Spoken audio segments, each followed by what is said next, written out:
Start muna tayo sa first picture. Sino to? Tung tung tung sahur. Galing. Okay, next naman. Sino to? Ballerina cappuccina. Tralalero tralala. Bombardiro krokodilo. Berber patapim. Patuloy lamang sa pag-ikot ang mundo. Kasabay ng mabilis na pagbabago ng panahon, ng teknolohiya at ng ating paraan ng pakikipag-ugnayan, unti-unti ring nagbabago ang anyo ng ating mga aliw. Sa bawat silid ay may bagong tunog na umaalingaw-ngaw. Sa unang paningin, ang mga ito ay tila biro lamang at walang saysay.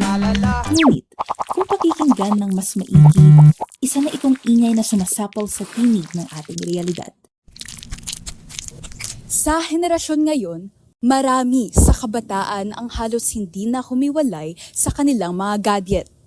Palaging nanonood ng kung ano-anong palabas, kabilang na ang tinatawag na brain rot. Nakilala ang salitang brain rot bilang Oxford Word of the Year noong 2024. Ngunit, unang ginamit ito ni Henry David Thoreau noong 1854 sa kanyang akdang Walden, kung saan binatikos niya ang lipunan dahil sa kawalan nito ng pagpapahalaga sa malalim na pag-iisip. Muling lumitaw ang terminong ito sa social media, partikular sa komunidad ng Gen Z at Gen Alpha. Ang brain rot ay tumutukoy sa paghina ng kakayahan ng isang tao na mag-isip o matuto, na madalas nadulot ng sobrang paggamit ng internet at panonood ng kung ano-anong bagay na walang katuturan. Kabilang sa mga palatandaan nito ang pagkabalisa kapag walang hawak na gadget at hirap na makapag-focus sa mga mahahalagang gawain. Ang brain rot ay hindi medikal na kondisyon kundi isa lamang na pangkaraniwang salita. At isa sa mga batang nakararanas at nakauunawa nito ay si Bembem, 7 taong gulang na bata na naninirahan sa Cainta, Rizal. So, yung mga pinapanood mong mga video sa sa internet? Pinapahinga. Brain rot. Ano yung mga nararamdaman mo pag nanonood ka ng brain rot videos? Saya. Masaya ka. Magbigay ka nga ng listahan kung sino yung mga napapanood mo. Tung tung tung sahur. Tatata sahur. Tititi sahur. Tetete sahur. Chap chap chap sahur. Din din din din don. Pico camelo. Ballerina cappuccina. Ballerino lololo. Bombardiro krokodilo. Chimpanzee ni bananini. Iba't iba ang kahulugan ng mga salitang brain rot. Sa isang banda, ginagamit ito bilang slang, mga salitang bigla na lang sumusulpot sa internet at nagiging bahagi ng araw-araw na usapan, katulad na lamang ng skibidi, riz, gyat, sigma at marami pang iba. Sa kabilang banda, inuugnay din ang brain rot sa mga artificial intelligence o AI-generated characters. Madalas, hindi namamalayan ng mga bata na ang mga salitang naririnig nila mula rito ay may mas malalim na kahulugan, na kung minsan ay hindi ka nais-nais o hindi akma para sa kanilang murang edad.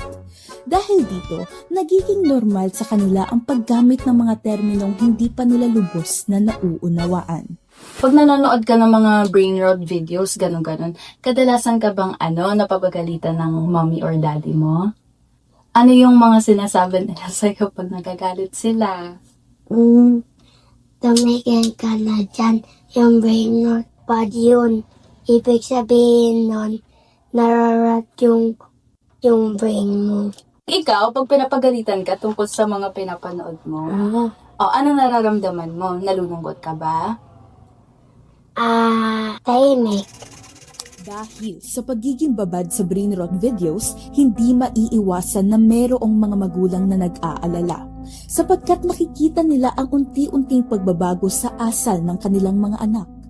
Ayoko kasi siya manood doon kasi minsan naririnig ko siya parang paulit-ulit lang siya tung-tung-tung-tung sa organ. Kasi nga napansin ko rin na hindi maganda yung nangyayari sa behavior niya. Parang lagi siyang sumisigaw, tapos, di ba? Kayo po as a mother, sa tingin niyo po ba nakaka-apekto po yung brain rot videos po and yung paggamit niya ng cellphone? Oo, kasi yung interest niya, syempre hindi na sa pag-aaral, syempre dahil na-excite siya manood na naman nun, hindi siya makagawa ng assignment, maapektuhan talaga yung yung schooling niya. Sa maikling pamumuhay kasama si Bembem ay mapapansin na sa kabila ng pagiging babad niya sa panonood ay nananatili pa rin siyang bibo at matalinong bata.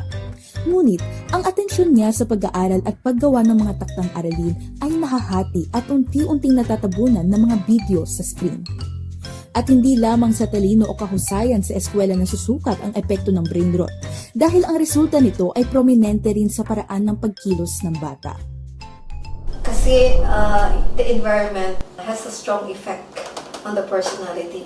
Malaki ang effect ng mga nakikita natin sa labas. Let's say, for example, if you try to binge yourself into watching YouTube, which is very engaging, mapapansin mo, your mind sways with what you see and what you watch. Ang laki ng effect at saka nakikita mo rin sa personality. They're not as deliberate, hindi na sila masyadong nag-iisip, they're more impulsive. These children who expose themselves into this kind of show or short videos na very intense, usually they try to copy subliminally. Kasama rin sa nakaaapekto sa isang bata ang mismong kapaligiran na kanyang kinalalakihan, kung paano siya pinaliligiran ng tao at ng mga karanasang araw-araw niyang hinaharap. Kasabay na mabilis na pag-unlad ng teknolohiya ang paglitaw ng brain rot. Kaya ngayon ay palaisipan pa rin sa iba kung saan nga ba talaga nagmula at nanggaling ang brain rot characters na napapanood at naririnig ng mga bata. May iilang naniniwala na ginawa lamang ito para magsilbing katuwaan. Ngunit may iilan ding naniniwala sa puro-puro na gawa nito ng demonyo. Meron ako nakita na parang expose sa Facebook na ganun nga, parang may bata na 3 AM nagising siya, ganyan, tapos parang tinatawag daw siya ni Saul. First of all, I want to say that there is no scientific evidence that these kinds of things are demonic in nature. Personally, I think it's a common response for people to try to make sense of things that they think are uncanny or hindi nila maintindihan, to try to attach a certain explanation to it. I do agree that there is a risk, but not because it's demonic. Even before AI pa naman, there's already content like this. But the fact that generative AI can speed up the process of creating these kinds of videos, yun yung nag-exacerbate ng problem. So, especially for children wherein very important yung developmental years nila, it's important that parents also kind of guide them or regulate the things that they're being exposed to online. Hindi demonyo ang tunay na panganib sa mga brain rot content, kundi ang kakayahan nitong mabilis makaakit ng pansin at kumalat. Ngunit, hindi lamang dapat ang kanilang pagkahumaling ang binibigyan natin ng pansin. Nararapat na maintindihan ang dahilan kung bakit sila nababad dito at pakinggan ang bawat kwento na kanilang dinadala. Pero may nakakalaro ka dito sa bahay? Kahit sa... Aso, sila Anong pangalan ng aso mo? Dobby, tapos Noah. Anong nararamdaman mo kapag minsan wala kang kalaro? Wala lang, nood lang ako TikTok. Dati may mga nambubuli sa akin na kaibigan ko. Anong sinasabi nila sa'yo? Binubuli nila ako. Tapos pinapalis nila ako. Sabi nila sa basketball, hindi daw ako magaling. Nile-left out ka nila. Ano namang nafe-feel mo? Wala, tahimik lang ako. Tapos konti iyak. Gusto mo ba yun na may kalaro ka na iba? Gusto mo? Sa likod ng mga ngiti ni Bembem ay may itinatago siyang bigat na nararamdaman. Ang lungkot ng pagiging mag-isa at ang naiwang mga alaala ng pangungutil sa kanya. Ngunit nananatili siyang umaasa na balang araw darating din ang kalarong magpaparamdam sa kanya na mayroon siyang kasama. At kahit ramdam niya ang kanyang pag-iisa, naroon ang isang inang nakararamdam at nakakakita ng kanyang pinagdaraanan.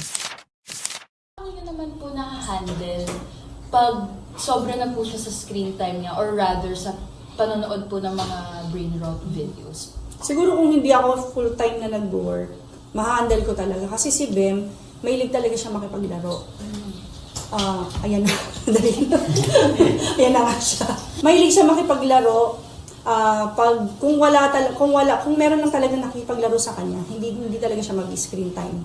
Alagang hindi niya gagalawin yun. Kaya siguro yun lang yung kulang. Kailangan lang may oras na sa bata para hindi talaga sila naglalaro. Kasi minsan lang magulang yun eh. Pagkukulang ng magulang kung bakit yung mga bata na hook sila sa internet. Kasi nga walang oras. Parang yun na yung, para manahimik ka, ito na. Parang ganun. Kaya minsan ina-explain ko sa kanya. Kasi anak, kung full-time mom lang ako, buong araw tayo maglalaro. Sabay tayong magsasaing, mag-ano, ganyan. Gagawin natin lahat ng sabay. Kaya lang, nagtatrabaho si mama. Bilang ina, hindi madali kay Mommy Grace na ipaintindi kay Bembem na laging kailangan hatiin ang kanyang oras. Ngunit malinaw na ang bawat sakripisyo niya ay nagmumula sa pagmamahal. Dahil kung wala ito, hindi namumukadkad ang ngiti at sigla ni Bembem ngayon. Ngunit, kita sa murang isipan ni Bembem, hindi niya kayang unawain ang bigat ng oras. Paano nga ba ito matutugunan? Walang single entity or person that has the sole blame when that happens, no? So on the parent side, I mean, of course, kailangan nating bantayan, no, yung paggamit ng mga kids ng technologies. And I'm not saying that we should ban technologies because hindi rin yun tama, right? That's part of the society that they will be living in when they grow up. So dapat ma-expose sila sa technologies. But siguro on the part of the parents, we also need to use it ourselves para alam natin kung ano yung mga nangyayari in terms of that space para mag-guide natin ng tama yung mga kids, right? But also for the creators of the videos, they also need to be responsible because, you know, the sad reality is that majority of these mga brain rot content and whatnot, I would say, no, majority of it is driven by financial gain. So they are also responsible for that because at the end of the day, the things that you create can actually cause harm to other people in the pursuit of, you know, profits and whatnot. Finally, the platforms themselves should also be part of the equation kasi sila yung gumagawa ng rules, sila yung may power na mag-regulate, no, ng content na lumalabas sa platform nila.